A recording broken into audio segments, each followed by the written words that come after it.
Desperté a las 3 de la tarde en una habitación de hospital vacía, con sangre filtrándose por mis vendajes, buscando desesperadamente a mi esposa por teléfono.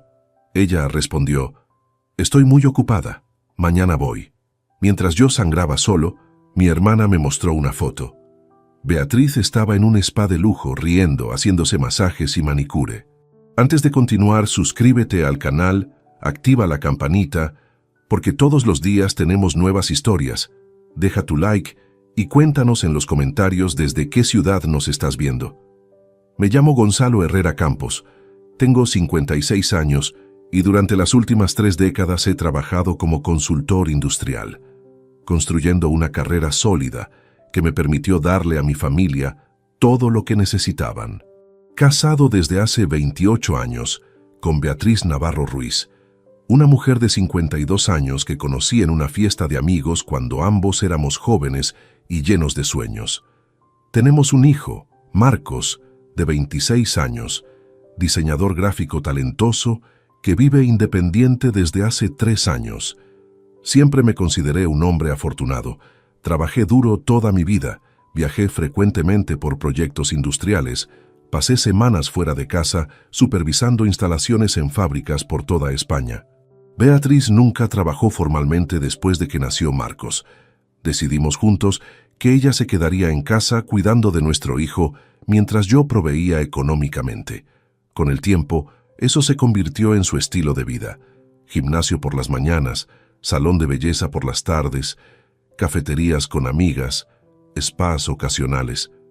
Yo nunca me quejé. Pensaba que se lo merecía después de años dedicados a la familia. El martes 6 de febrero de 2024, a las 6 de la mañana en punto, entré al quirófano del Hospital Universitario de Madrid para una cirugía de vesícula biliar. No era un procedimiento simple. Los médicos me explicaron que mi vesícula estaba inflamada severamente, con cálculos grandes que complicaban la extracción. El cirujano, el doctor Ramírez, me advirtió: «Gonzalo, existe riesgo de sangrado. Intentaremos laparoscopia, pero si hay complicaciones, tendremos que abrir. Puede tardar entre 2 y 5 horas». Beatriz me acompañó esa mañana al hospital. Recuerdo perfectamente la escena. Ella revisando su teléfono móvil constantemente en la sala de espera, enviando mensajes, revisando Instagram. Antes de entrar al quirófano, la tomé de la mano y le dije: «Amor, si algo sale mal». Ella me interrumpió con una sonrisa forzada: «No digas tonterías, Gonzalo, todo saldrá bien. Estaré aquí cuando despiertes». Fueron sus últimas palabras antes de que las enfermeras me llevaran rodando por los pasillos blancos hacia el quirófano. La cirugía fue complicada. Lo que debían ser 2 horas se convirtieron en casi 7. Hubo sangrado, tuvieron que convertir la laparoscopia en cirugía abierta, cortar más profundo, extraer vesícula y limpiar la zona afectada. Desperté confuso, con dolor intenso en el abdomen, sintiendo cada respiración como cuchillos clavándose en mis costillas. El reloj en la pared marcaba las 3:15 de la tarde. Lo primero que hice fue buscar a Beatriz con la mirada. La habitación estaba vacía. Silencio absoluto, excepto por el pitido constante del monitor cardíaco conectado a mi pecho. Pensé que tal vez había salido al baño o a tomar café. Esperé 15 minutos, 20, 30, nadie. Con manos temblorosas, alcancé mi teléfono móvil en la mesita lateral. Le escribí un mensaje: «Ya salí, amor. ¿Vienes?». La respuesta llegó 3 minutos después: «Estoy muy ocupada, mañana voy». Leí el mensaje 4 veces. 5, 6. Las palabras no cambiaban. Estoy muy ocupada. Mi esposa de 28 años, la madre de mi hijo, la mujer a quien le di todo, no vendría al hospital después de mi cirugía de riesgo porque estaba muy ocupada. Sentí un vacío en el pecho peor que el dolor de la incisión. A las 4:30 de la tarde, mi hermana Encarnación Herrera Campos llegó casi corriendo a la habitación. Encarnación tiene 58 años. Es profesora de secundaria, una mujer práctica y directa que siempre me dijo las verdades que yo no quería escuchar. Entró con una bolsa de frutas y una expresión preocupada. «Gonzalo, ¿cómo estás? ¿Cómo salió todo? Preguntó dejando la bolsa en la silla y acercándose a revisarme. Complicado. Tuvieron que abrir. 7 horas. Respondí con voz débil. Encarnación miró alrededor de la habitación vacía. ¿Dónde está Beatriz? Dice que está ocupada. Vendrá mañana, dije intentando sonar natural, pero mi voz se quebró ligeramente. Mi hermana me miró con una expresión que no pude descifrar. Sacó su teléfono móvil, tocó la pantalla varias veces y luego me lo mostró sin decir palabra. Era una publicación de Instagram de hacía 2 horas, la cuenta de una amiga de Beatriz. En la foto aparecían 5 mujeres en batas blancas de spa, copas de champán en las manos, riendo. En el centro, perfectamente reconocible, estaba mi esposa Beatriz con una mascarilla facial verde, sonriendo ampliamente. El pie de foto decía, martes de autocuidado con mis chicas favoritas, Spa Premium. El mundo se detuvo. Mientras yo estaba en un quirófano con el abdomen abierto, sangrando, luchando por sobrevivir una cirugía complicada, mi esposa estaba en un spa de lujo bebiendo champán y haciéndose tratamientos faciales. Gonzalo, comenzó Encarnación, pero no pudo terminar. En ese momento exacto, sentí un dolor agudo en el abdomen. Bajé la mirada. Mis vendajes estaban manchados de rojo, sangre fresca filtrándose por la gasa. Presioné el botón de llamada de emergencia. Una enfermera entró corriendo segundos después. «Está sangrando. Necesito al doctor Ramírez ahora», dijo la enfermera con urgencia mientras revisaba los vendajes. Encarnación sostuvo mi mano mientras el equipo médico entraba en la habitación. Yo seguía viendo esa imagen en mi mente. Beatriz riendo con su mascarilla verde, champán en mano mientras yo sangraba solo en una habitación de hospital. El doctor Ramírez revisó la herida, cambió los vendajes, ajustó los drenajes. «Es normal algo de sangrado posquirúrgico, Gonzalo, pero tenemos que monitorearte de cerca las próximas horas. Nada de movimientos bruscos». Encarnación se quedó conmigo toda la tarde y noche. Trajo sopa del hospital, me ayudó a beber agua, ajustó las almohadas cuando el dolor era insoportable. No mencionó la foto de Instagram, no hacía falta. A las 11 de la noche, Beatriz me envió otro mensaje. «¿Cómo estás? Mañana llego temprano». No respondí. Esa noche, mirando el techo blanco del hospital con mi hermana durmiendo incómodamente en la silla junto a mi cama, tomé una decisión que cambiaría todo. Pasé 3 días completos en ese hospital. 3 días que se convirtieron en 72 horas de reflexión profunda sobre mi matrimonio, mi vida, mis decisiones. Hay algo peculiar en estar postrado en una cama sin poder moverte demasiado. Tu mente empieza a viajar por lugares que normalmente mantienes cerrados. Los recuerdos llegan sin permiso, uno tras otro, como olas golpeando contra rocas. Beatriz apareció al día siguiente por la tarde, exactamente a las 5:15. Llegó con una bolsa de uvas y una revista. Llevaba ropa deportiva de marca, el cabello perfectamente peinado, maquillaje impecable. Se sentó en la silla donde mi hermana había dormido y me preguntó, «¿Te duele mucho?» «Bastante», respondí observándola. «Ay, pobre, el doctor dijo que te dan el alta en 2 días más», comentó mientras revisaba su teléfono. «Necesito que me transfieras 2.000 euros. Tengo que pagar la cuota del gimnasio anual y quiero renovar mi membresía del club de tenis». 2.000 euros. Yo acababa de salir de una cirugía mayor y ella me pedía dinero para gimnasio y tenis. No dije nada. Simplemente asentí. Se quedó exactamente 45 minutos. Habló sobre una amiga que estaba remodelando su cocina, sobre un nuevo restaurante que querían probar, sobre un tratamiento facial que había visto en redes sociales. No preguntó por mi dolor. No preguntó qué habían dicho los médicos sobre mi recuperación. No preguntó si necesitaba algo. Cuando se fue, el vacío que dejó en la habitación fue menos notable que su presencia. Esa noche comencé a recordar, no de forma casual, sino metódica, cronológica, como si estuviera revisando un archivo de 28 años. Conocí a Beatriz en 1996. Yo tenía 28 años, ella 24. Era hermosa, vivaz, llena de energía.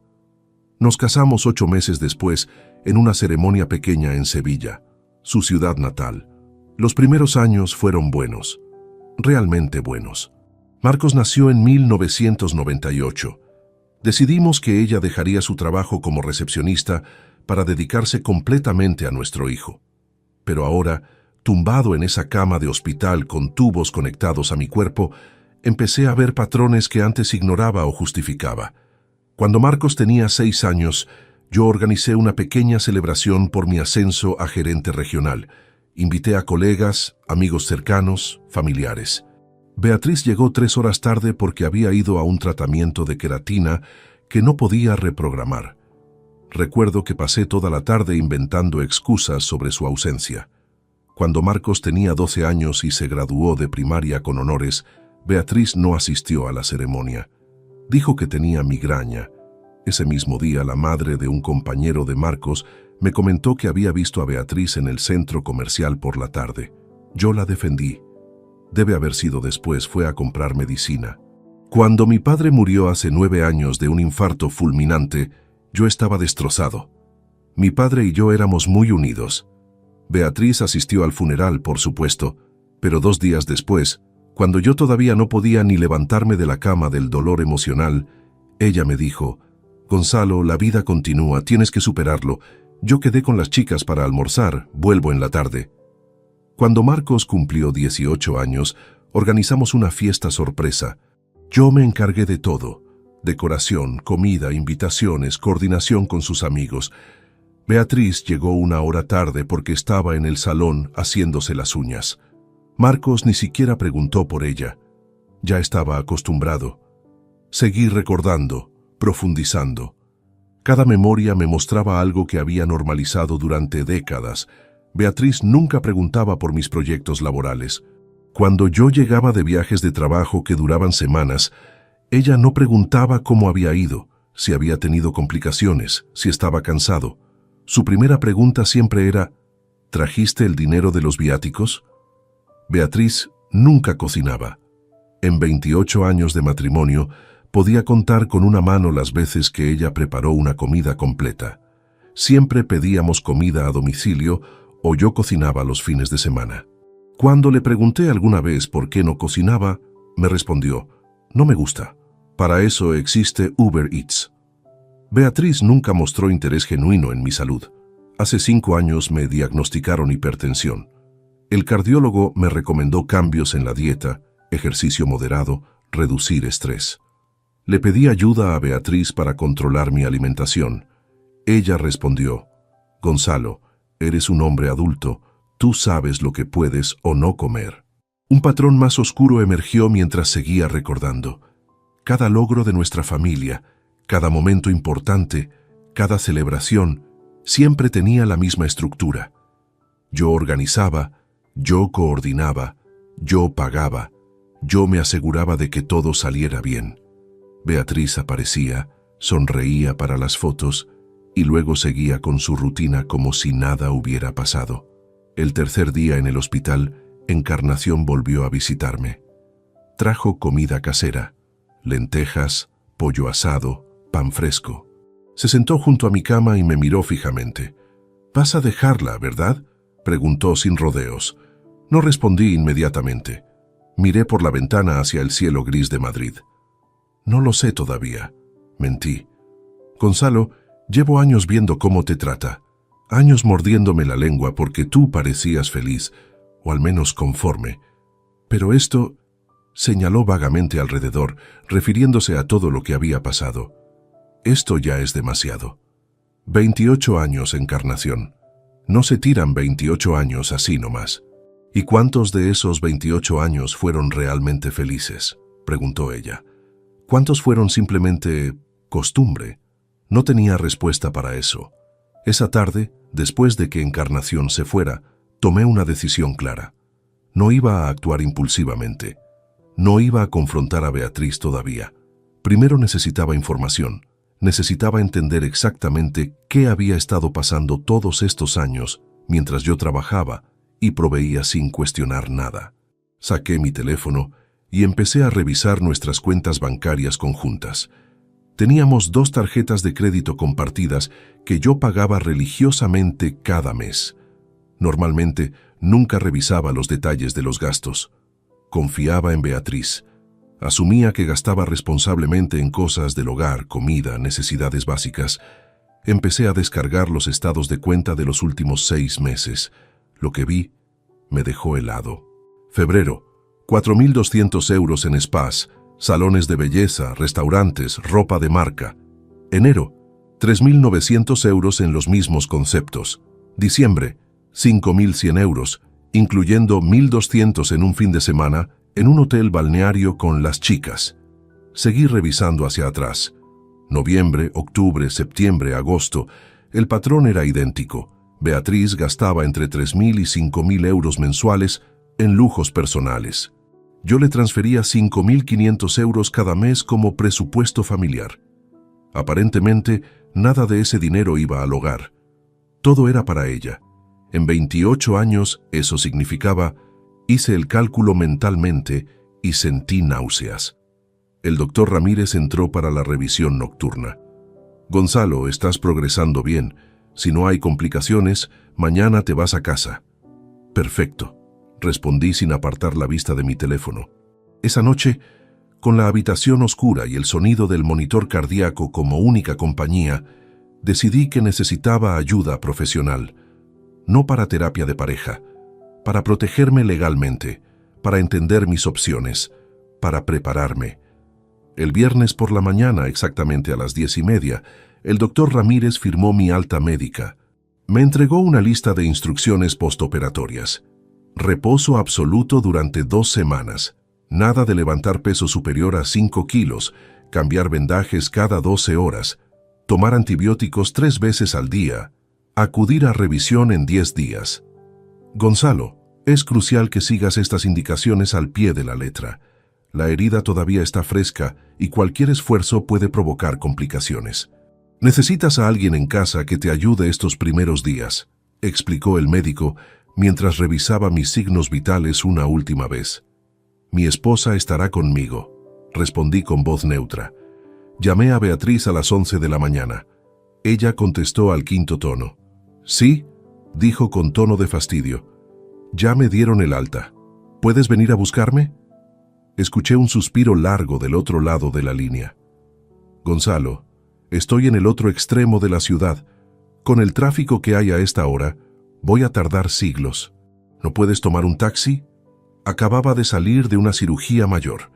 Tenía una incisión de 15 centímetros en el abdomen. Apenas podía caminar sin ayuda. Y mi esposa me sugería tomar un taxi. Está bien, ven cuando puedas, dije y colgué. Encarnación, que había llegado temprano para acompañarme durante el proceso de alta, escuchó toda la conversación. No dijo nada. Simplemente apretó los labios en una línea fina. Yo te llevo a casa, ofreció. No, quiero que Beatriz venga.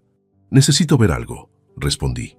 Beatriz llegó 2 horas después a la 1:15 de la tarde. Entró a la habitación con lentes de sol gigantes empujados sobre la cabeza, bolso de marca colgando del hombro, revisando su teléfono mientras caminaba. Listo, vámonos rápido. Hay un tráfico horrible allá afuera. No sé por qué la gente no puede manejar como se debe en esta ciudad, se quejó sin siquiera mirarme. La enfermera me ayudó a sentarme en la silla de ruedas. Cada movimiento era agonía. Beatriz caminaba 3 pasos adelante, todavía con el teléfono en la mano, escribiendo mensajes. El trayecto en coche desde el hospital hasta nuestra casa en el barrio de Chamartín duró 30 minutos. Beatriz habló sin parar sobre una discusión que tuvo con una amiga en el grupo de WhatsApp, sobre una oferta que vio en una tienda de cosméticos, sobre lo mal que estaba el clima últimamente. ¿Y qué hay de cenar?, preguntó cuando estábamos a 5 minutos de casa. No he tenido tiempo de ir al supermercado. ¿Pedimos algo? Como quieras, respondí mirando por la ventana. Llegamos a casa a las 2 de la tarde. Vivíamos en un piso amplio de 4 habitaciones que compré hace 17 años. Barrio tranquilo, buenos vecinos, cerca de todo. Entrar a ese espacio familiar después de 5 días en el hospital debería haberme dado paz. En cambio, Sentí claustrofobia. Beatriz me ayudó a llegar hasta el sofá de la sala y desapareció inmediatamente hacia la habitación. La escuché hablando por teléfono, riendo. Me quedé sentado en ese sofá, inmóvil, observando mi propia casa como si fuera la primera vez. Todo estaba impecable, demasiado impecable, nada fuera de lugar. Obviamente, la empleada doméstica que pagaba 500 euros mensuales mantenía todo perfecto. Beatriz no limpiaba, Beatriz no cocinaba, Beatriz no hacía nada excepto consumir. Con esfuerzo considerable, me levanté del sofá y caminé lentamente hacia nuestro dormitorio.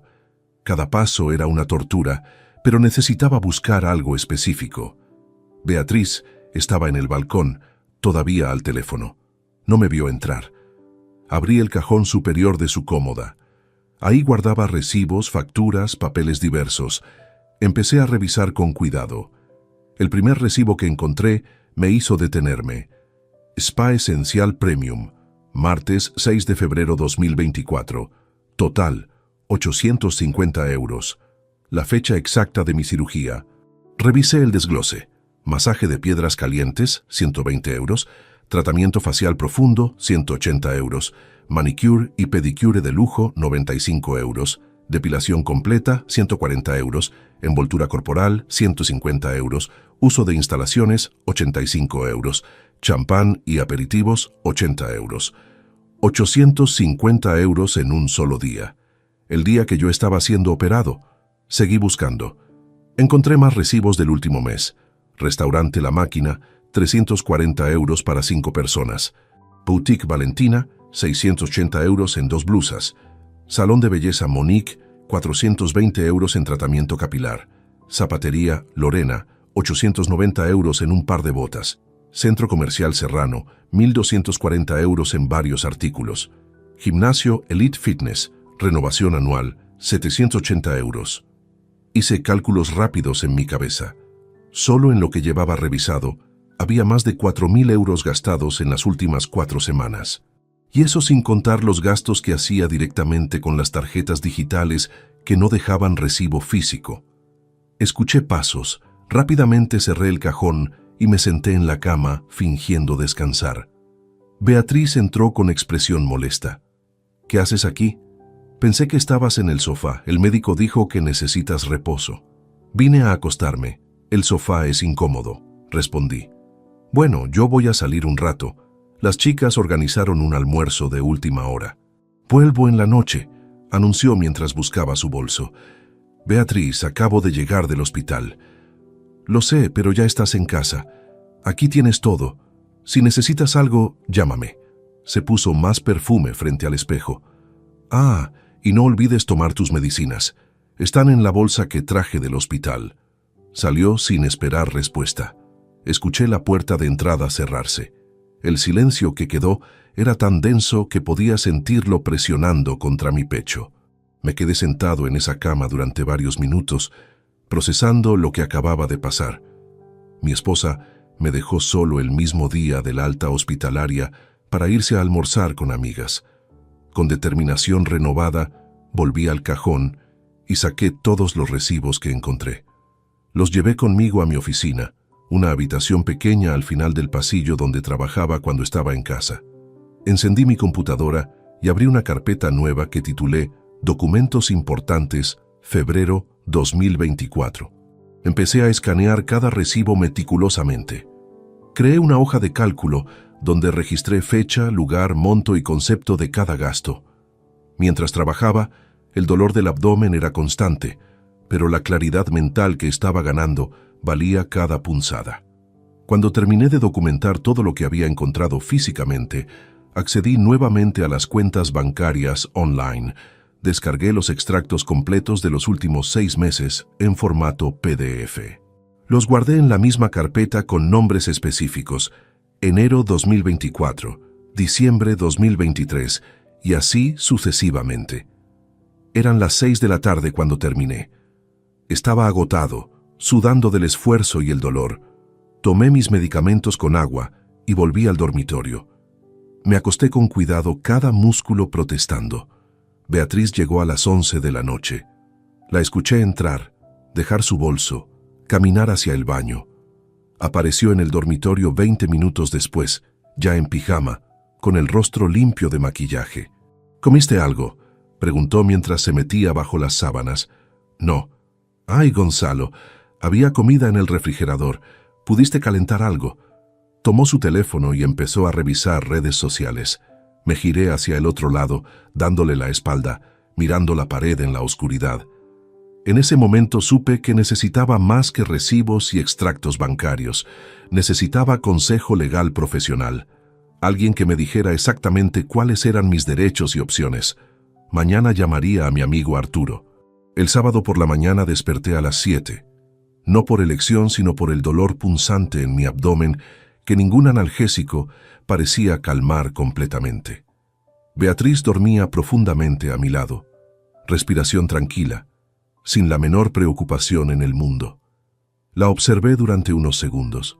Su rostro relajado, su cabello extendido sobre la almohada blanca. 28 años compartiendo esta cama. 28 años creyendo que conocía a esta persona. Me levanté con extremo cuidado y caminé hacia la cocina. Necesitaba café, claridad mental y, sobre todo, privacidad para hacer una llamada importante. Arturo Méndez Soriano era mi amigo desde la universidad. Ambos estudiamos en la Politécnica de Madrid a finales de los 80.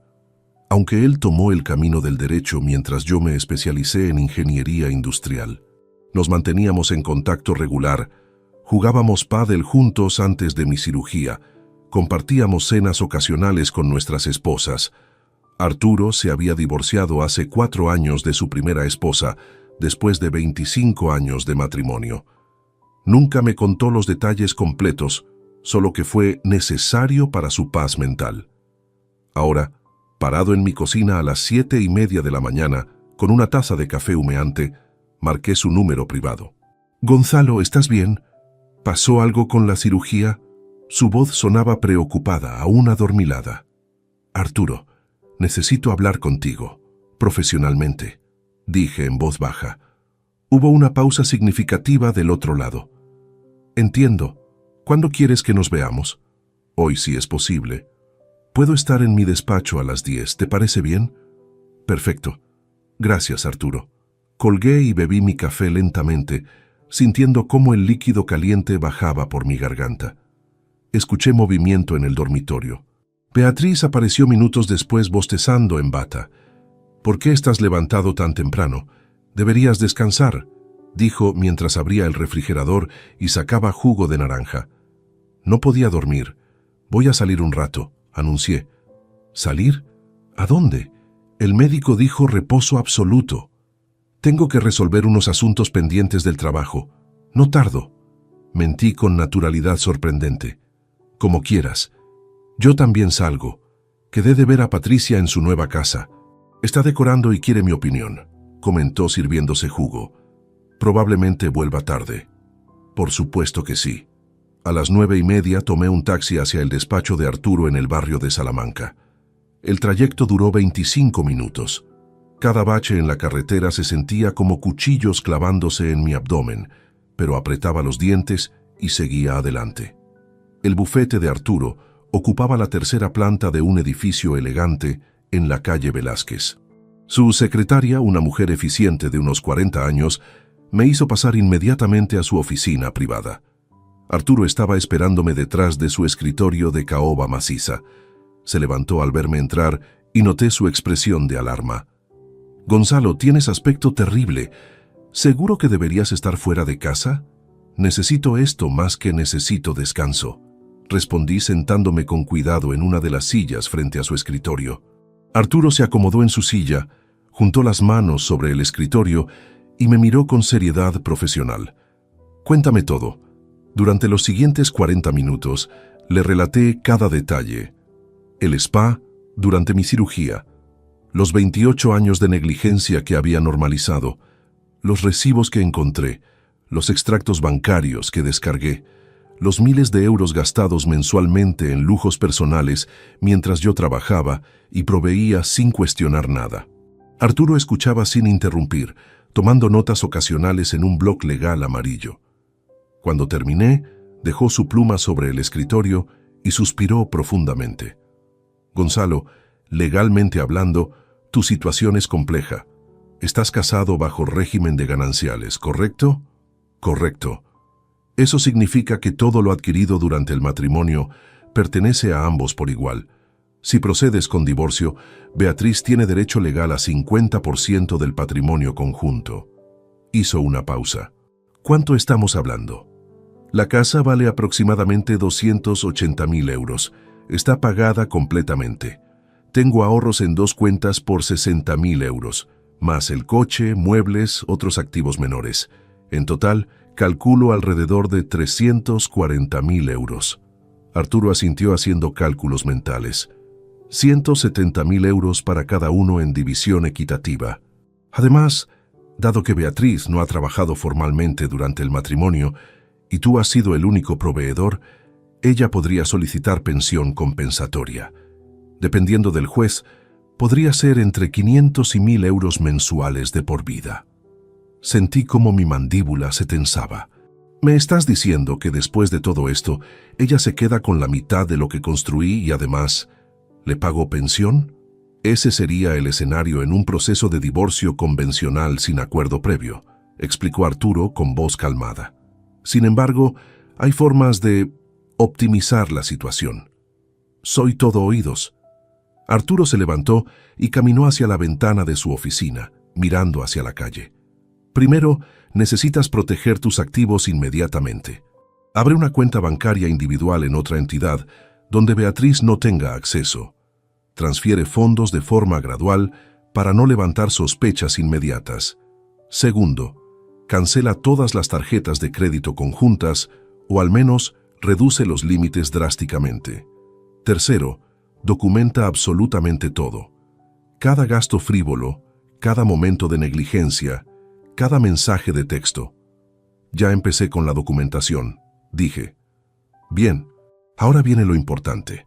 En casos de divorcio, especialmente cuando hay negligencia emocional comprobable, podemos negociar acuerdos extrajudiciales que favorezcan al cónyuge afectado. Si logramos demostrar que Beatriz ha sido excesivamente derrochadora con bienes gananciales, sin tu consentimiento explícito, y además sumamos abandono emocional durante crisis médica grave, podemos presionarla para que acepte un acuerdo menor a cambio de evitar juicio público. ¿Qué porcentaje consideras realista? Si juegas bien tus cartas y ella quiere evitar escándalo o proceso largo, podríamos negociar 25 a 30% del patrimonio total sin pensión compensatoria. Eso serían entre 85.000 y 100.000 euros. Suficiente para que empiece nueva vida, pero no tanto como para que viva cómodamente sin trabajar nunca más. La idea empezaba a tomar forma en mi mente. ¿Qué necesito hacer exactamente? Arturo regresó a su escritorio y empezó a escribir en su computadora. Voy a prepararte una lista detallada de acciones inmediatas.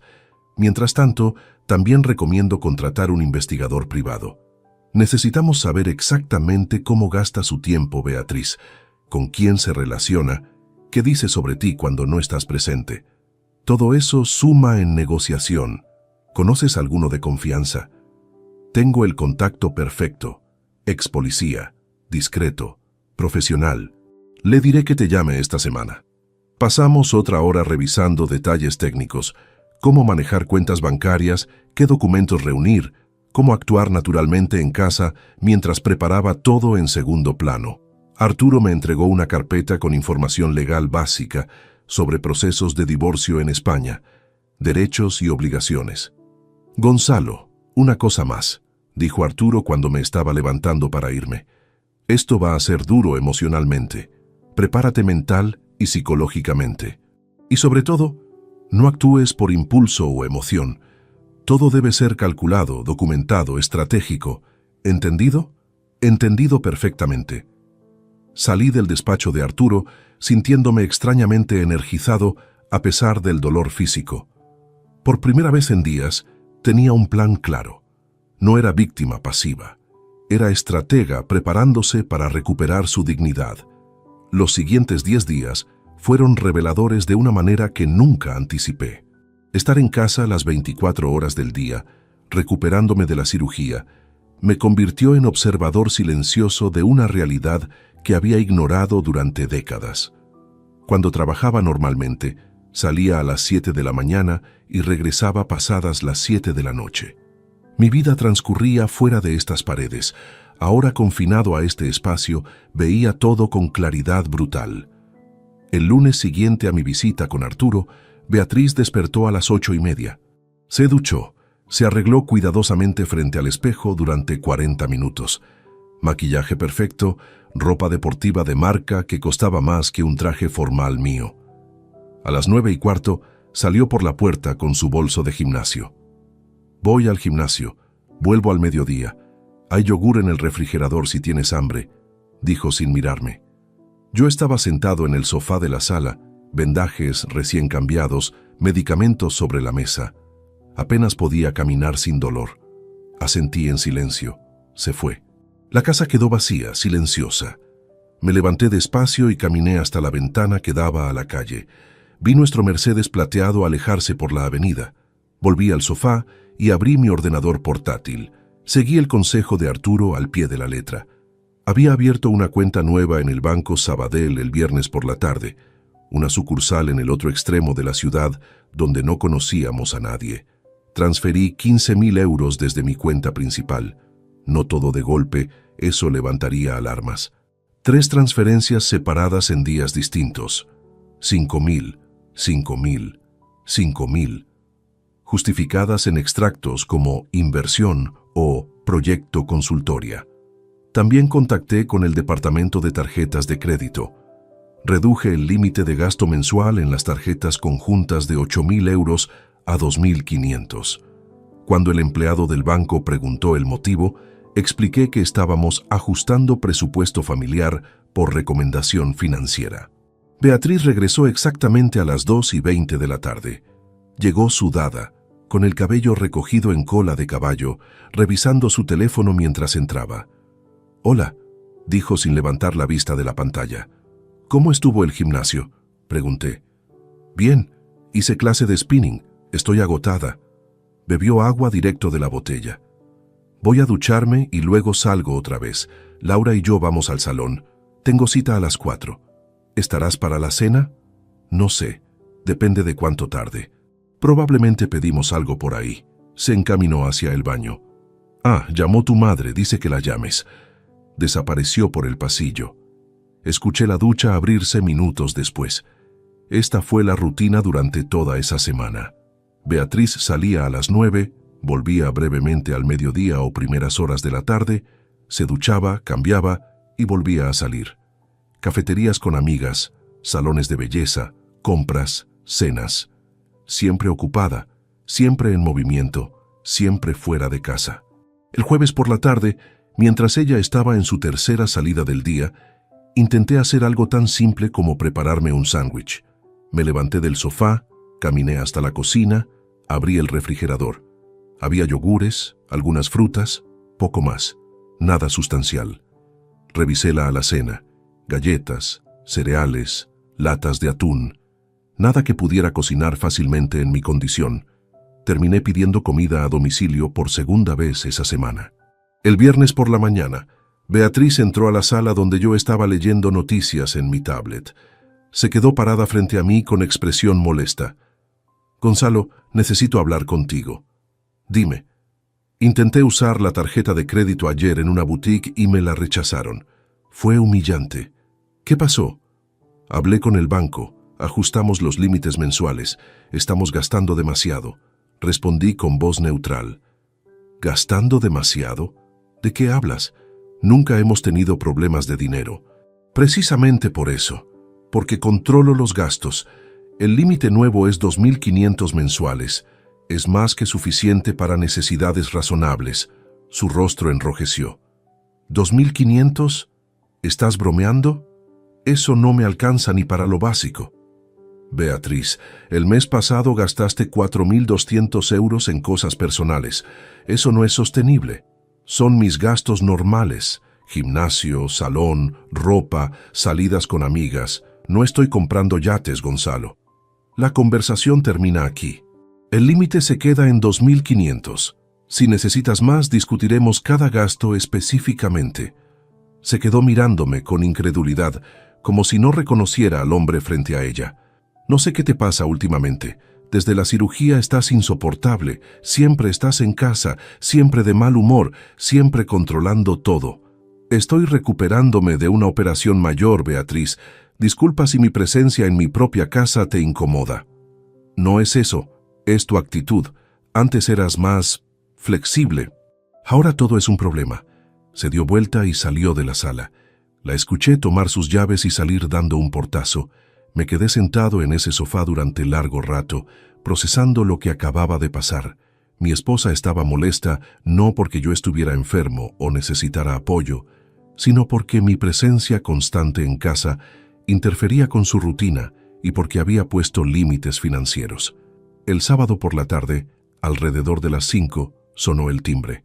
Abrí la puerta y encontré a mi hijo Marcos parado ahí con una bolsa de comida casera. «Papá, ¿cómo estás? La tía Encarnación me dijo que te veías mal.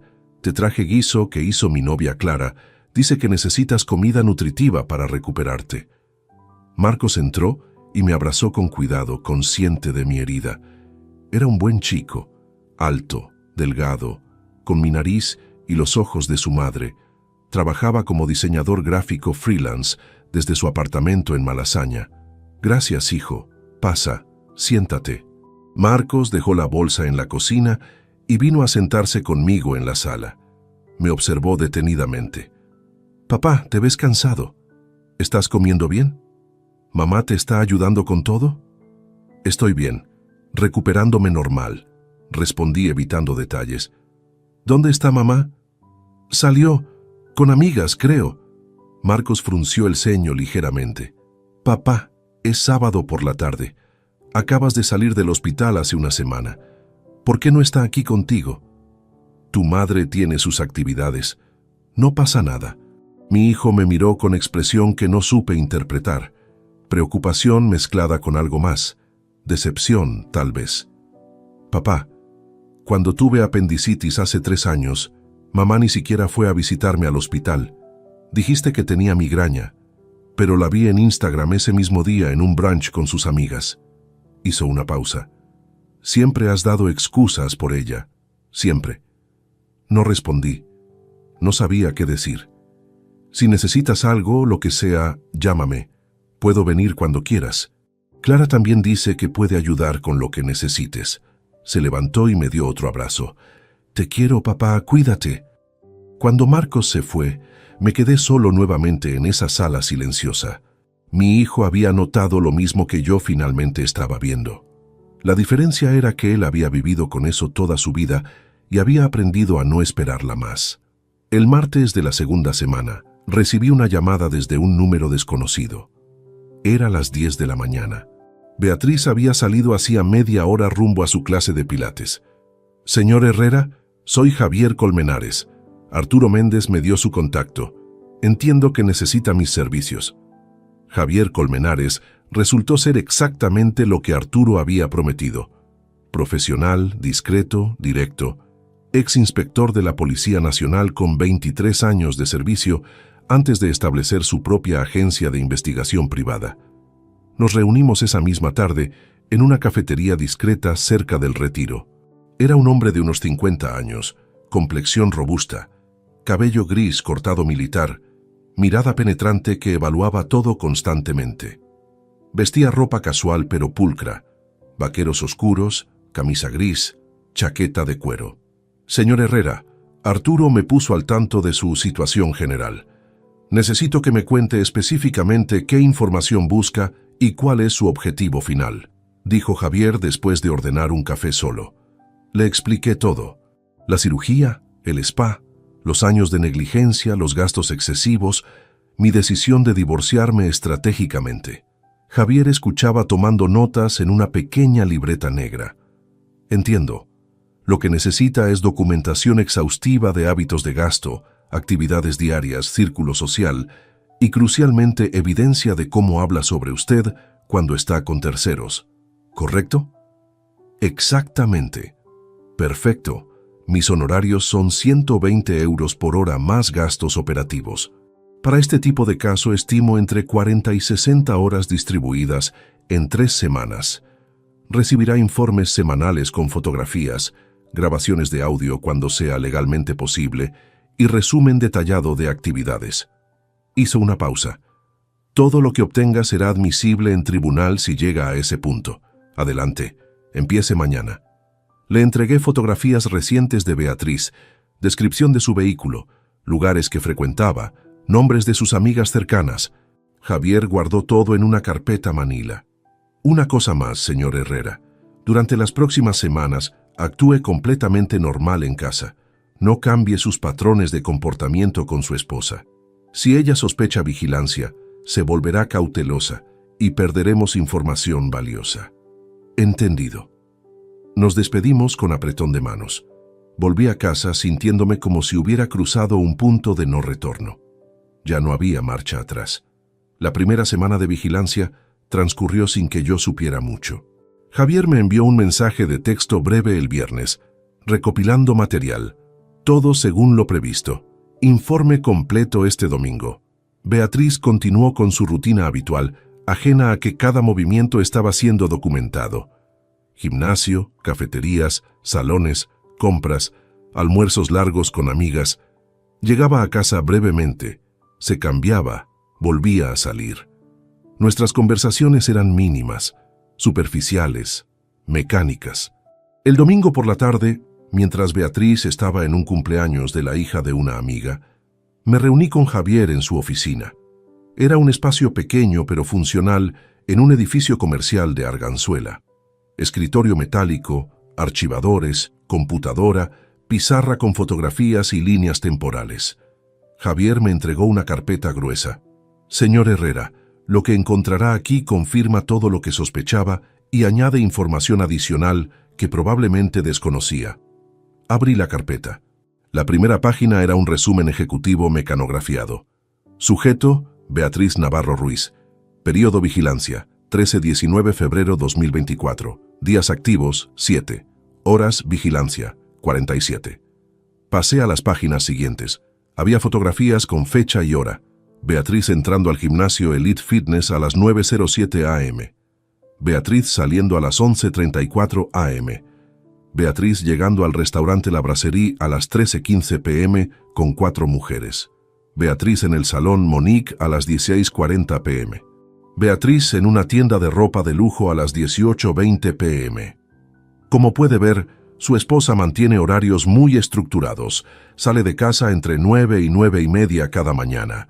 Gimnasio 2 horas. Después almuerzo largo con grupo fijo de 5 amigas en restaurantes caros. Tardes en salones, spas o compras. Regresa a casa brevemente solo para cambiarse. Vuelve a salir para cenas o eventos sociales. Llega a casa entre 10 y 11 de la noche. Seguir revisando. Había recibos fotografiados. Restaurante, Il Tartufo, 280 euros. 5 personas. Jueves 13 de febrero. Salón, Monique, 340 euros. Tratamiento completo. Viernes 14 de febrero. Boutique, Alessandra, 670 euros. Vestido, sábado 15 de febrero. Basándome en lo documentado esta semana y proyectándolo mensualmente, su esposa gasta aproximadamente 3.100 euros mensuales en actividades puramente personales. Esto no incluye supermercado, hogar o gastos compartidos, solo lujos individuales. 3.100 euros. Confirmado por fuente externa independiente. Ahora viene lo importante, dijo Javier pasando a otra sección de la carpeta marcada con pestaña roja. Había transcripciones de conversaciones. Javier explicó. Logré grabar audio en 3 ocasiones cuando el sujeto estaba en espacios públicos donde no hay expectativa legal de privacidad. Restaurantes, específicamente. Las conversaciones son reveladoras. Leí la primera transcripción. Era del almuerzo del miércoles 15 de febrero en restaurante La Máquina.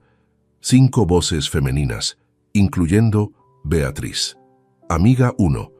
¿Y cómo está Gonzalo después de la operación? Beatriz. Bien, supongo. Ya está en casa, aunque ahora está todo el día ahí y es agobiante. No para de quejarse y necesitar cosas. Amiga 2. Ay, Los hombres cuando están enfermos son peores que niños. Beatriz, riendo. Ni me lo digas, está insoportable. Menos mal que salgo todo el día, porque si no, me volvería loca. Amiga 3. Al menos Gonzalo trabaja bien y gana buen dinero, tienes libertad total. Beatriz. Sí, eso sí, para eso sirve, trabajar y pagar todo. Pero es tan aburrido, solo habla de sus proyectos industriales que a nadie le importan. Cero conversación interesante. Sentí algo frío instalarse en mi pecho mientras leía. La segunda transcripción era del viernes 17 de febrero. Restaurante Il Tartufo. Amiga. 1. Chicas, brindo por nosotras. Por estos almuerzos sagrados que nadie nos puede quitar. Beatriz. Salud. Estos momentos son lo único que hace mi vida soportable.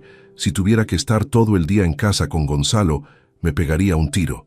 Risas generales. Amiga 2. Pero al menos no te molesta que salgas tanto, ¿no? Beatriz. Ni se entera. Mientras tenga su oficina y sus números y sus cosas, está feliz. Gonzalo es entediante, de verdad. Solo sirve para pagar las cuentas. La tercera transcripción era aún peor. Restaurante Babel. Sábado 18 de febrero. Amiga 1. ¿Nunca te arrepientes de haberte casado tan joven? Beatriz. Todo el tiempo. Tenía 24 años. No sabía lo que quería. Ahora estoy atrapada en un matrimonio aburrido con un hombre que solo trabaja. Pero ¿qué le voy a hacer? Ya pasaron 28 años. Amiga 2. Al menos vives bien. Beatriz. Vivo bien económicamente, pero emocionalmente es un desierto. Gonzalo no tiene pasión por nada.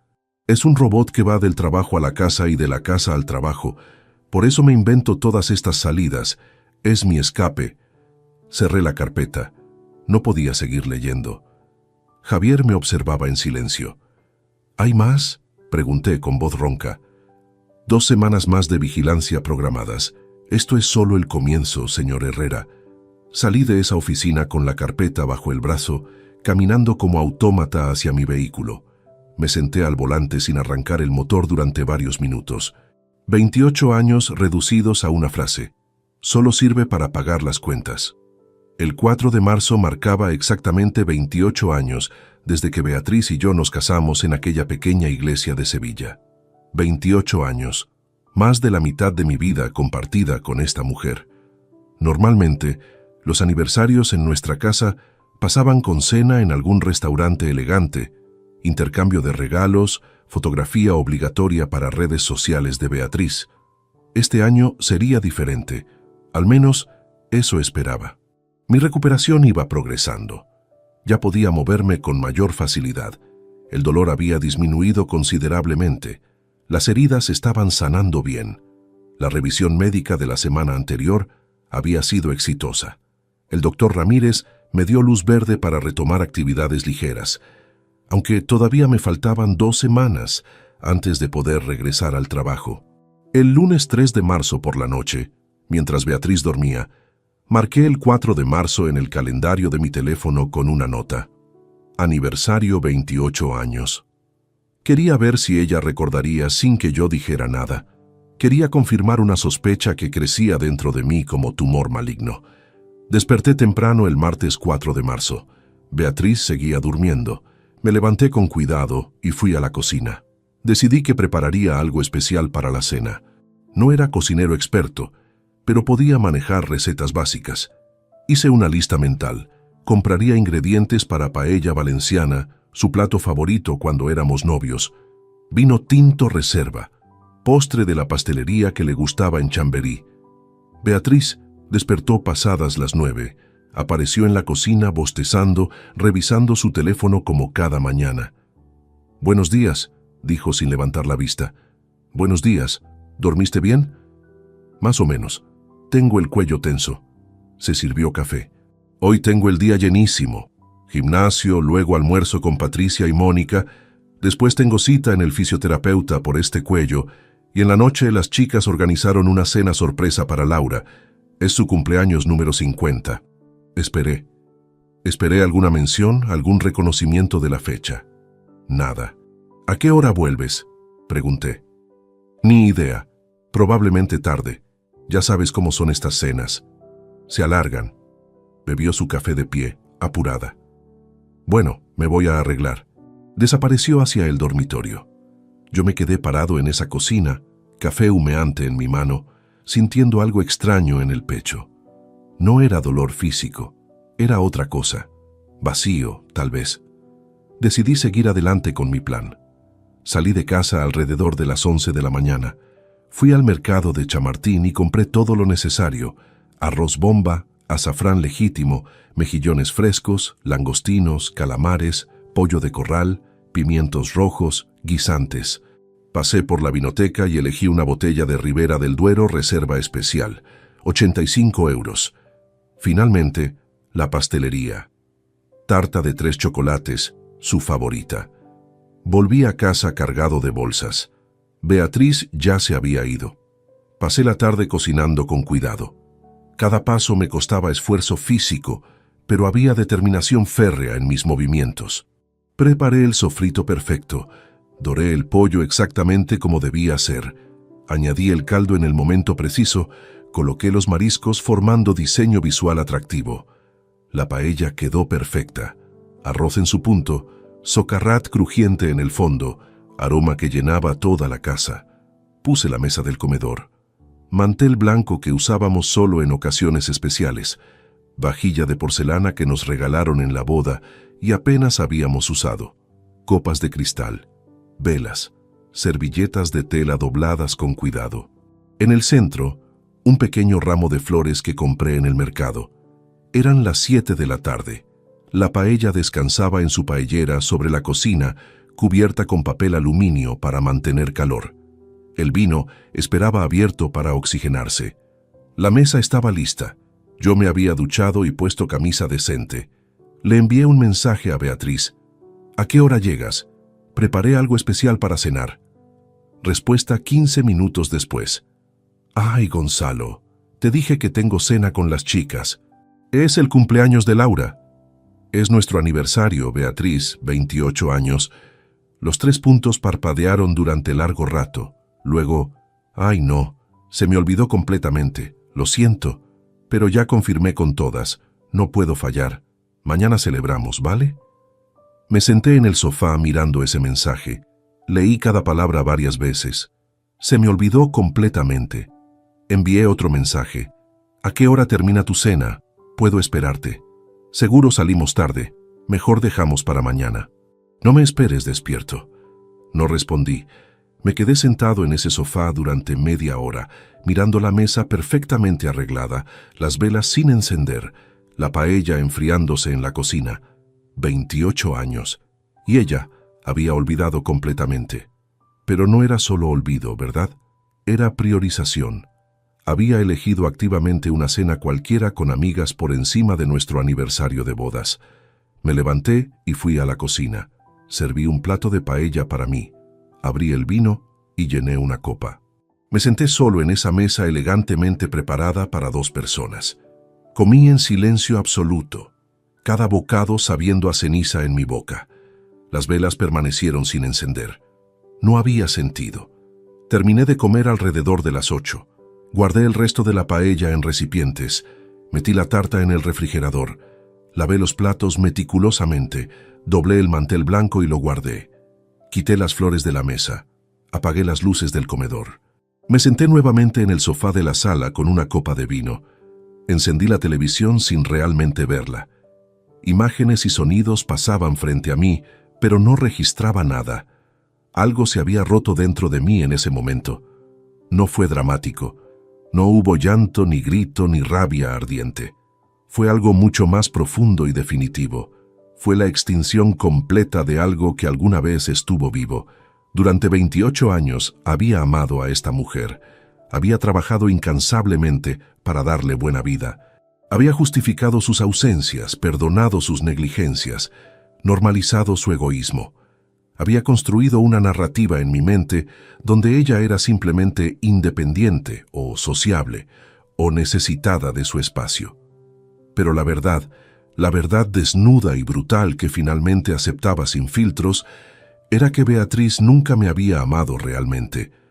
Tal vez al principio, en esos primeros años cuando éramos jóvenes, pero hacía décadas que yo era simplemente un recurso económico conveniente, un proveedor silencioso, una tarjeta de crédito con piernas. Solo sirve para pagar las cuentas. Sus propias palabras grabadas por Javier. El reloj marcó las 10 de la noche. Beatriz no había enviado ningún otro mensaje, ni siquiera un feliz aniversario tardío. Las 11. Nada. A las 11:40 escuché la llave en la cerradura. Beatriz entró a casa riendo, todavía hablando por teléfono con alguien. Me vio sentado en el sofá en penumbra, solo la luz de la televisión iluminando la sala. «Te dejo, acabo de llegar». «Sí, estuvo divertidísimo. Hablamos mañana», dijo y colgó. Se quitó los zapatos. «Uy, qué cena tan larga. Estoy agotada». Laura se puso a llorar con los discursos y todo se alargó. Dejó su bolso en la silla. ¿Todavía despierto? Ya deberías estar en cama. La observé como si la viera por primera vez, o tal vez por última vez. Su rostro maquillado, su vestido elegante, su absoluta despreocupación. «Feliz aniversario, Beatriz», dije con voz completamente plana. Ella se detuvo a mitad de camino hacia el dormitorio. «Ay, sí, perdón, feliz aniversario. Mañana lo celebramos bien, te lo prometo». Asintió y siguió caminando. En ese momento, sentado en esa sala oscura, tomé la decisión final e irrevocable. No habría reconciliación, no habría terapia de pareja, no habría intento de salvar nada. Esto había terminado. El miércoles 5 de marzo, al día siguiente de nuestro aniversario olvidado, llamé a Arturo desde mi oficina casera mientras Beatriz estaba en su clase matutina de yoga. «Arturo, necesito que preparemos todo, ya no hay vuelta atrás». «¿Estás completamente seguro, Gonzalo? Una vez que iniciemos el proceso formal, las cosas cambiarán irreversiblemente». Nunca he estado más seguro de nada en mi vida. Nos reunimos ese mismo jueves en su despacho. Llevé conmigo toda la documentación acumulada. Los informes de Javier con fotografías y transcripciones de conversaciones, los extractos bancarios de 6 meses con gastos detallados, los recibos físicos escaneados, el registro cronológico de negligencias que había documentado meticulosamente. Arturo revisó cada página durante casi 2 horas, tomando notas, haciendo cálculos, organizando evidencia por categorías. «Gonzalo, esto es sólido, muy sólido. Tenemos negligencia emocional documentada, abandono durante crisis médica grave con prueba fotográfica, gastos excesivos sin consentimiento explícito y, lo más importante, evidencia grabada de cómo te desprecia públicamente». Cerró la última carpeta. «Con esto podemos presionar fuertemente para acuerdo extrajudicial favorable». «¿Qué propones exactamente?» Arturo abrió su ordenador y comenzó a escribir mientras hablaba. «Redactaré propuesta de convenio regulador con las siguientes condiciones. Primero, disolución matrimonial por separación de hecho. Segundo, división de bienes con adjudicación del 75% para ti, 25% para ella. Eso serían 85.000 euros para Beatriz, de un patrimonio total de 340.000. Tercero, renuncia expresa de ambas partes a pensión compensatoria. Cuarto, liquidación inmediata sin pagos diferidos. ¿Y si rechaza? Entonces presentamos demanda contenciosa donde expondremos públicamente toda esta evidencia en tribunal. Los gastos frívolos documentados, las conversaciones donde te humilla, el abandono hospitalario. En proceso contencioso, ella arriesga recibir incluso menos y enfrentar juicio público, que arruinará su reputación social. Su círculo de amigas elegantes la verá diferente cuando sepan que un juez determinó que es derrochadora negligente. Había frialdad calculada en todo esto que me resultaba extraña y familiar al mismo tiempo. No era la persona que había sido hace un mes. La cirugía no solo había removido mi vesícula, había removido las capas de negación que me mantenían ciego. «¿Cuánto tiempo necesitas para tener todo listo?», pregunté. «1 semana. Prepararé 2 juegos completos de documentación, propuesta de acuerdo y demanda contenciosa. Tú decides cuándo y cómo presentárselo». «Perfecto». Arturo me miró con expresión seria. «Gonzalo, Hay algo más que debes considerar, Marcos. Tu hijo debería saber qué está pasando antes del confronto final. No por obligación legal, sino por respeto. Tiene 26 años. Es adulto. Merece entender por qué su familia se está desmoronando. Esas palabras golpearon algo profundo en mí. Marcos, mi hijo, quien había crecido viendo el mismo patrón de negligencia materna que yo finalmente reconocía. Quien había aprendido a no esperar nada de Beatriz porque las decepciones eran constantes.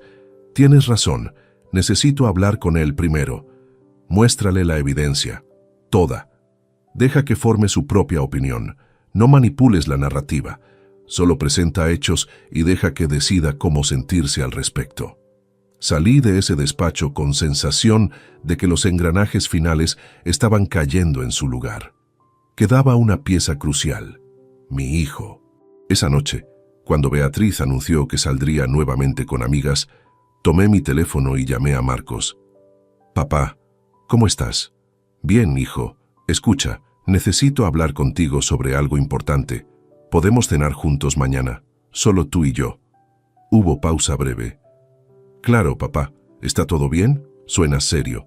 «Hay cosas que necesitas saber, cosas sobre tu madre y yo. Prefiero explicártelo en persona. Me estás preocupando. No es nada malo que te afecte directamente, pero eres mi hijo y mereces conocer la verdad completa. Mañana a las 8 en Restaurante El Rincón. Ahí estaré, papá». El viernes llegó con cielo gris típico de marzo en Madrid. Beatriz salió temprano como siempre.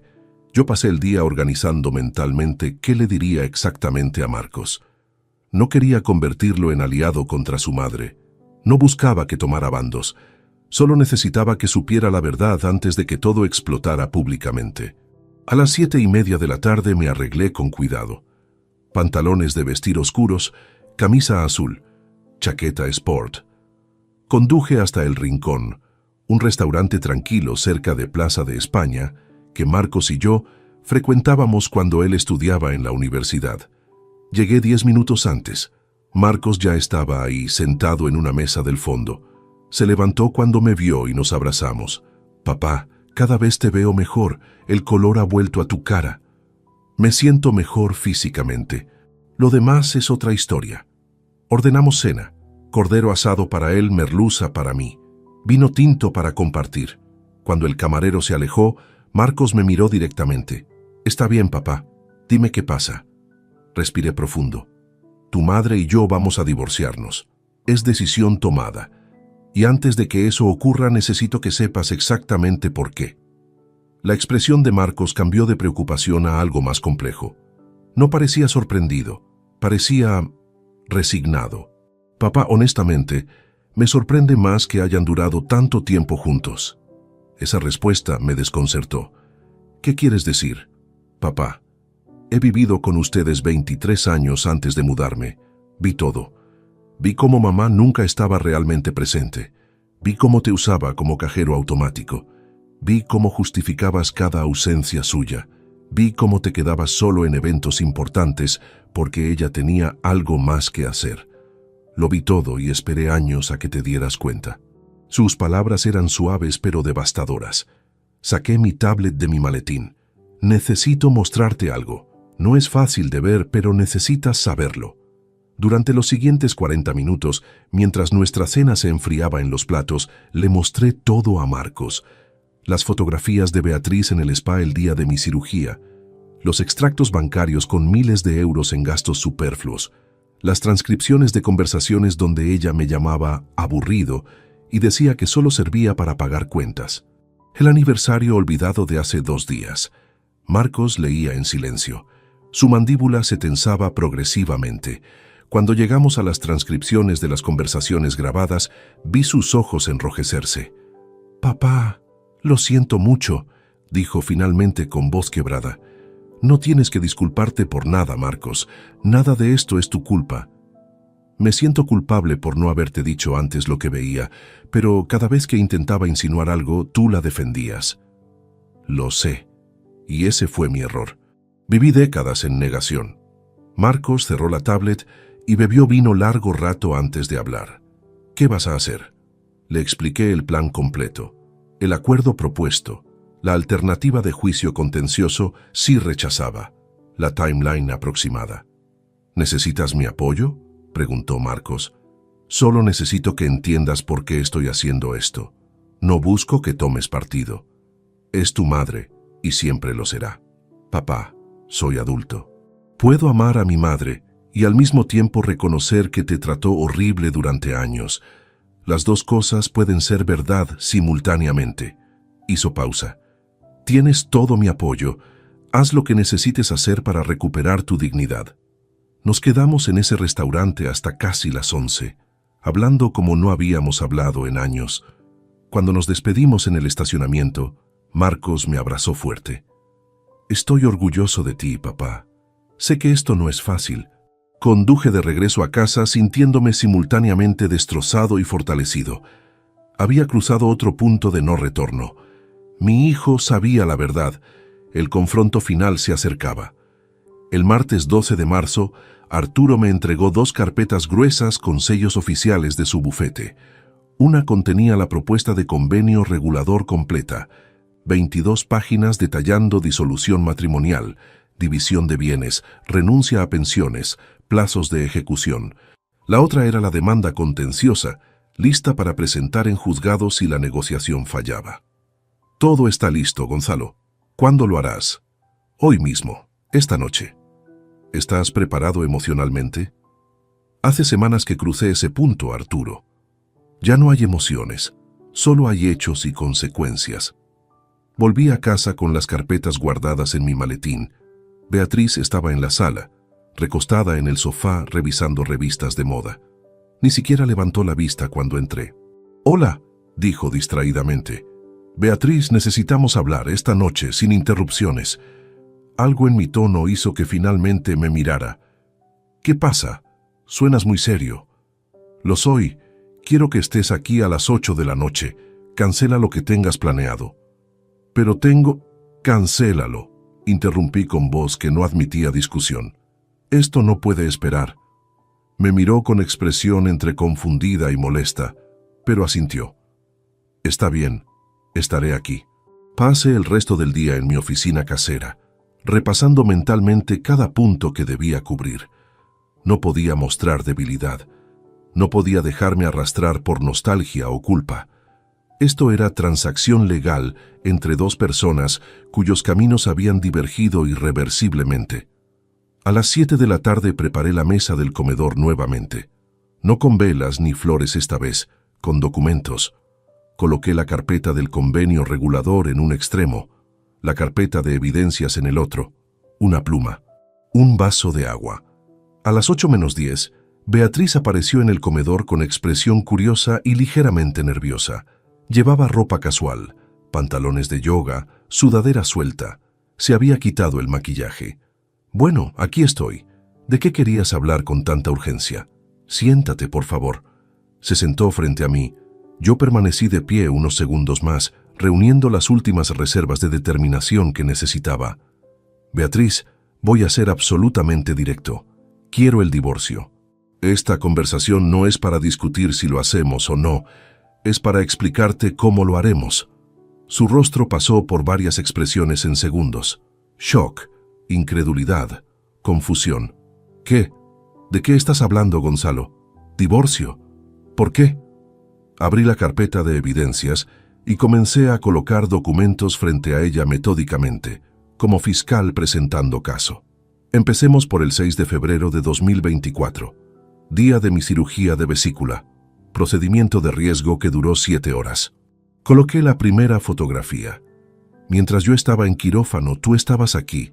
Spa Esencial Premium, 850 € en tratamientos, champán con tus amigas. Beatriz miró la fotografía. Su rostro palideció. «Continuemos». Coloqué extractos bancarios. Últimos 6 meses de gastos. Promedio mensual, 3.100 € en lujos personales. Spas, restaurantes caros, ropa de diseñador, salones. Nada de esto fue discutido conmigo. Nada fue para nuestra familia. Todo para ti. Gonzalo, yo no he terminado. Coloqué las transcripciones de las conversaciones grabadas. Restaurante La Máquina, 15 de febrero. Cito textualmente: Gonzalo es tan aburrido, solo sirve para pagar las cuentas. Restaurante Il Tartufo, 17 de febrero. Gonzalo es entediante, de verdad, solo sirve para pagar las cuentas. Restaurante Babel, 18 de febrero. Estoy atrapada en un matrimonio aburrido con un hombre que solo trabaja. Beatriz leía las transcripciones con ojos cada vez más grandes. ¿Me hiciste seguir? ¿Me espiaste? Contraté investigador privado para documentar tu comportamiento. Completamente legal. Espacios públicos donde no existe expectativa de privacidad. Coloqué más fotografías. Tus salidas diarias, tus gastos, tus conversaciones donde me humillas públicamente frente a tus amigas. Gonzalo, esas conversaciones fue solo desahogo entre amigas. No lo dije en serio. ¿En serio? Entonces explícame el 4 de marzo, nuestro aniversario 28 de matrimonio. Preparé cena especial, decoré la casa, te pedí explícitamente que vinieras, elegiste ir a cumpleaños de una amiga, olvidaste completamente nuestra fecha. Las lágrimas comenzaron a rodar por sus mejillas. Lo siento, fue error honesto. Tenía muchas cosas en la cabeza. No fue error, fue decisión. Como todas las decisiones que has tomado durante años, poniendo absolutamente todo y a todos por encima de este matrimonio y de mí. Me senté finalmente frente a ella. Coloqué la carpeta del convenio regulador en el centro de la mesa. Aquí está la propuesta. Disolución matrimonial por separación de hecho. División de bienes. 75% para mí, 25% para ti. Esos son 85.000 euros que recibirás en pago único. Ambos renunciamos a pensión compensatoria. Proceso rápido, discreto, extrajudicial. Beatriz miraba el documento sin tocarlo, llorando. No puedo creer que estés haciendo esto. 28 años, Gonzalo. ¿Los vas a tirar así? Yo no los estoy tirando. Tú los tiraste hace años. Yo solo estoy finalmente reconociendo la realidad.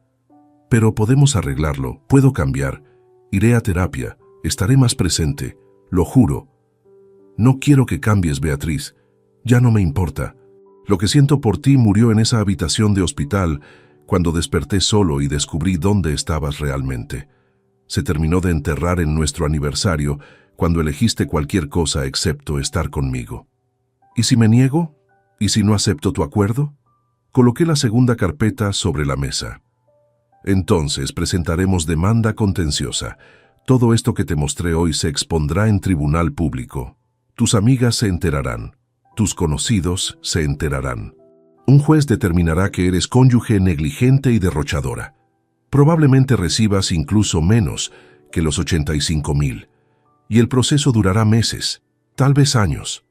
Me estás chantajeando. Te estoy dando opciones. Opción A. Firmas el convenio. Recibes dinero justo, seguimos adelante dignamente. Opción B. Guerra legal pública donde perderás más de lo que ganarás. Tú decides. Beatriz lloraba abiertamente ahora, sollozos entrecortados. No te reconozco. ¿Qué te pasó? No eres el Gonzalo que conozco. Tienes razón, no lo soy. El Gonzalo que conocías era ciego, sumiso, conformista. Ese hombre ya no existe. Murió en un quirófano el 6 de febrero mientras su esposa bebía champán. Se quedó mirándome largo rato a través de las lágrimas. Creo que finalmente entendió que no había negociación posible, que no había lágrimas suficientes para cambiar mi decisión. Necesito pensar, hablar con un abogado. Tienes una semana. El martes 19 de marzo a las 6 de la tarde necesito tu respuesta. Si es sí, firmamos el convenio con notario al día siguiente. Si es no, presento demanda el 20 de marzo. Me levanté de la mesa, recogí las carpetas, excepto el convenio regulador que dejé frente a ella. Léelo con calma, consulta con quien quieras, pero entiende esto claramente. Mi decisión es final e irreversible. Nos divorciamos, solo estamos decidiendo cómo. Subí a mi oficina dejándola llorando en el comedor. Cerré la puerta y me senté en mi escritorio en la oscuridad. No sentía triunfo, no sentía satisfacción, solo sentía un vacío extraño y una sensación liberadora de haber finalmente dicho la verdad sin filtros. Los días que siguieron al confronto fueron los más extraños de mi vida. Beatriz y yo vivíamos bajo el mismo techo, pero existíamos en dimensiones paralelas. Ella se había mudado temporalmente a la habitación de invitados. Nuestras interacciones se reducían a cruces inevitables en la cocina o pasillos, siempre con miradas que no se encontraban. El jueves 14 de marzo, 2 días después de nuestra conversación, escuché a Beatriz hablando por teléfono en voz alta desde su habitación. No estaba intentando espiar, pero las paredes no eran tan gruesas. No, mamá, no estoy exagerando. Quiere divorciarse. Ya tiene abogado, documentos, todo preparado. Sí, me está ofreciendo 85.000 euros. No lo sé. Dice que si no acepto, me demanda y expone todo en tribunal público. Tengo cita con una abogada mañana por la tarde. Esa conversación me confirmó que estaba tomando la situación seriamente.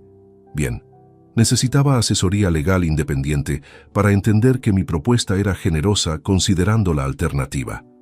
El viernes 15, Beatriz salió temprano y no regresó hasta la noche. Cuando volvió, su rostro mostraba señales de haber llorado extensamente. Caminó directo a su habitación sin decir palabra. El sábado 16 por la mañana me encontró en la cocina preparando café. Se quedó parada en la entrada, abrazándose a sí misma. Hablé con una abogada, dijo con voz pequeña, especialista en divorcios. Le mostré tu propuesta. Y dice que tu oferta es razonable considerando las circunstancias. Dice que si vamos a juicio, probablemente salga peor parada por toda la evidencia que tienes. Hizo pausa larga. También dice que el hecho de que me grabaran hablando mal de ti en público afectaría la percepción del juez. Bebí mi café en silencio, esperando. Me explicó que legalmente tengo derecho a 170.000 euros por división equitativa, pero que con abandono documentado durante emergencia médica, gastos excesivos sin consentimiento y evidencia de negligencia emocional, un juez podría determinar compensación reducida de todas formas. Sus ojos se llenaron de lágrimas nuevamente. Gonzalo, 85.000 euros no es nada. ¿Cómo voy a vivir con eso? Beatriz, 85.000 euros es más que suficiente para depósito de apartamento modesto y colchón financiero mientras encuentras trabajo. Algo que deberías haber hecho hace décadas. ¿Trabajo? Tengo 52 años. No he trabajado formalmente en 28 años. ¿Quién me va a contratar? Eso no es mi problema. Son consecuencias de decisiones que tomaste. Elegiste no desarrollar carrera profesional.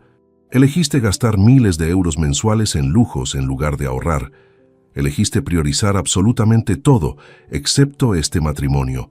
Ahora enfrentas las consecuencias. Eres cruel. Nunca pensé que pudieras ser tan frío. No soy cruel. Soy justo. Si fuera cruel, te dejaría sin nada. Te estoy ofreciendo cantidad considerable para empezar de nuevo. Acéptalo o no, pero el martes necesito respuesta. Se fue de la cocina llorando. Yo terminé mi café sintiendo extraña mezcla de culpa y determinación. La culpa era reflejo condicionado de décadas de cuidarla. La determinación era la nueva realidad que había construido. El domingo 17, Marcos vino a visitarme. Se había enterado por Beatriz de que la confrontación había ocurrido. Nos sentamos en mi oficina con la puerta cerrada. ¿Cómo te sientes, papá?, preguntó. Extrañamente bien, como si hubiera dejado caer un peso que cargaba hace años sin darme cuenta. Hablé con mamá ayer por teléfono. Está devastada. Lo sé. Me pidió que interviniera, que te convenciera de reconsiderar. Marcos me miró directamente. Le dije que no iba a hacer eso, que esta era decisión entre adultos y que yo respetaba tu elección. Sentí orgullo profundo por mi hijo en ese momento. Gracias, Marcos. Papá, solo quiero que sepas que estaré aquí para lo que necesites. Cuando todo esto termine, cuando la casa se venda o lo que sea que decidas hacer, cuenta conmigo. Nos abrazamos. En medio del caos de un matrimonio desmoronándose, mi relación con mi hijo se había fortalecido de maneras inesperadas.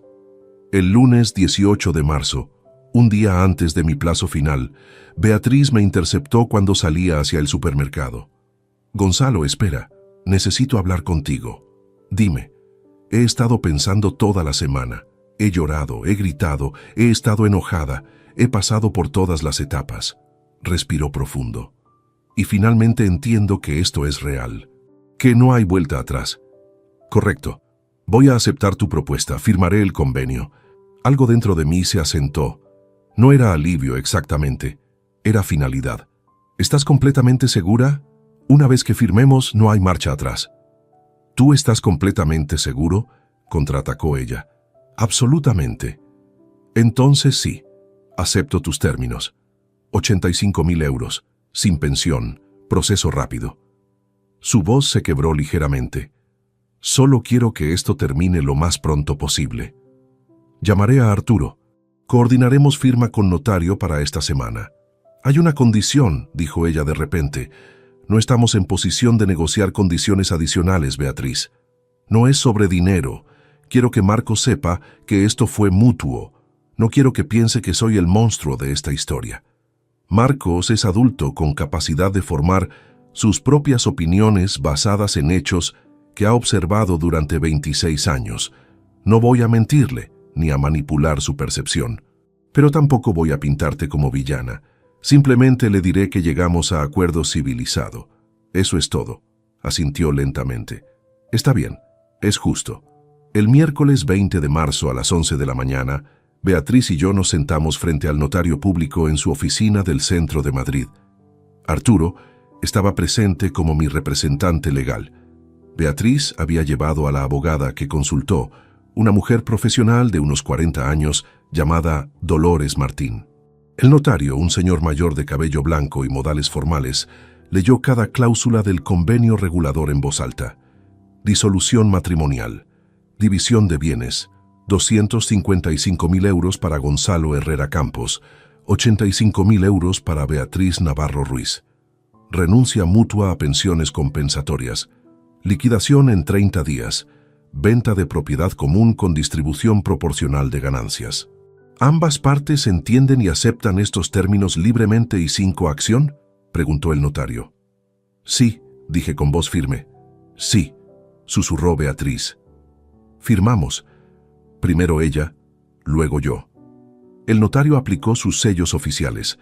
Arturo y la abogada Martín firmaron como testigos. 28 años de matrimonio disueltos en 22 páginas y 15 minutos de trámite burocrático. Salimos de esa oficina como extraños. Beatriz se fue con su abogada sin mirar atrás. Yo me quedé parado en la acera con Arturo a mi lado. ¿Cómo te sientes?, preguntó él. No lo sé todavía. Pregúntame en 6 meses. Pero en el fondo ya lo sabía. Me sentía libre. 6 meses después. Septiembre de 2024. Estoy sentado en el balcón de mi nuevo apartamento en el barrio de Lavapiés, una zona que nunca consideré antes, pero que ahora me parece perfecta. Es un espacio de 2 habitaciones, luminoso, con vista a calles estrechas llenas de vida. Mucho más pequeño que la casa de Chamartín que vendimos en julio, pero infinitamente más cómodo, más mío. La venta de la casa generó 280.000 euros. Después de la división establecida, yo recibí 210.000, Beatriz 70.000. Sumado a los 85.000 del acuerdo, ella se fue con 155.000 euros en total. Yo con el resto del patrimonio, alrededor de 315.000 euros contando ahorros y otros activos. Compré este apartamento por 140.000 euros en efectivo, sin hipoteca, sin deudas. Con el resto invertí de manera conservadora siguiendo consejos de un asesor financiero que Arturo me recomendó. Tengo ingresos pasivos modestos, pero suficientes para complementar mi salario de consultor. Volví al trabajo en mayo. Mis colegas notaron el cambio, pero fueron discretos.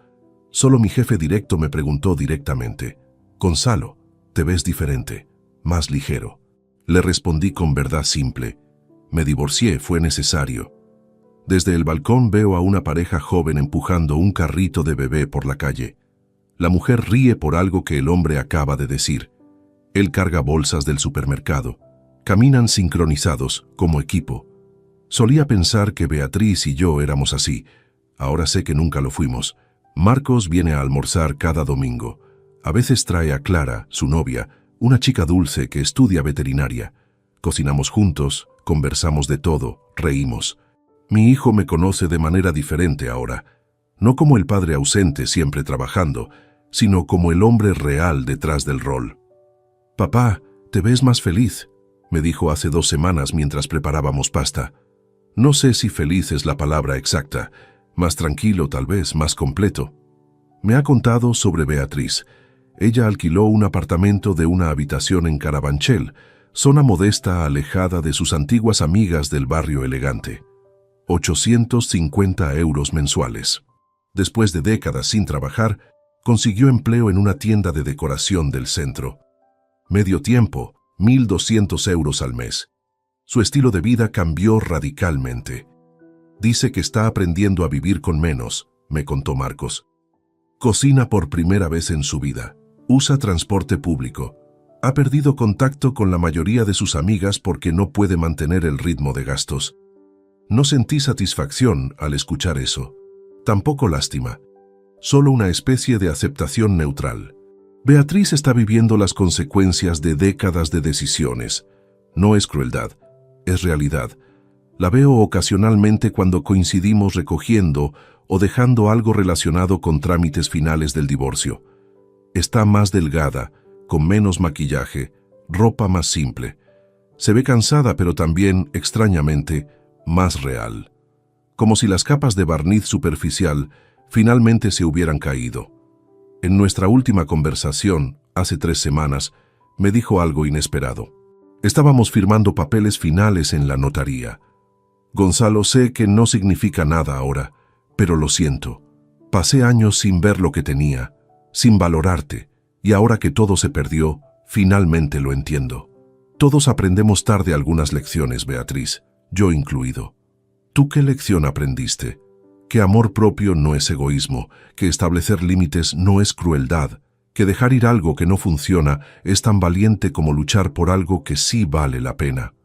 No hubo reconciliación, no hubo abrazo emotivo, solo 2 personas que compartieron casi 3 décadas reconociendo que ese capítulo había cerrado permanentemente. Encarnación viene a visitarme seguido. Trajo plantas para el balcón que ahora cuido religiosamente. Albahaca, romero, tomates cherry. Necesitas vida creciendo a tu alrededor, dijo cuando las instaló. Mi hermana tenía razón sobre muchas cosas que yo no quería ver durante años. Ahora que finalmente escucho, nuestra relación se profundizó. Ella perdió a una cuñada, pero ganó a un hermano más presente. He descubierto cosas sobre mí mismo en estos meses.